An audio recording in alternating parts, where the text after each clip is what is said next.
The year was 2007 when our new neighbors extended a strained invitation for a nighttime barbecue, marking the first time I met them. The atmosphere was immediately cold. The husband was pleasant enough, but the wife possessed a disconcerting stillness, and their teenage son, Jeremy, was instantly unnerving. He never spoke. His head merely shifted, constantly looking around the yard as if trapped, and a pervasive, wounded sadness clung to him like a shadow.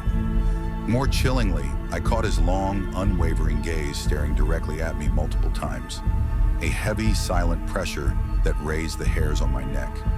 Each instance fueled a raw, prickling discomfort until I finally made an excuse and slipped away early, preferring the solitude of our house. The next morning, as I walked the 2 blocks to school, the growing dread confirmed itself. Turning impulsively a few houses down, I saw a figure instantly leap and flatten itself behind a large oak tree. A block later, the tension became certainty. There was Jeremy, huddled deep in a bush, his dark, stringy hair framing a face that was staring right at me.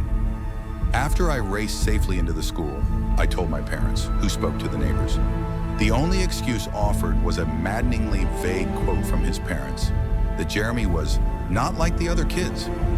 This dismissive, insufficient explanation was accepted, and I was simply told to ignore his intensely creepy and predatory act of following me. Later that day, trying to drown out my anxiety by doing homework on the back patio, my eyes flickered up, drawn by pure instinct to the one window overlooking our yard. And there he was, Jeremy, a dark silhouette sitting at the window, staring down. The second he realized I had seen him, he jerked back instantly. I ran inside, my heart hammering furiously against my ribs.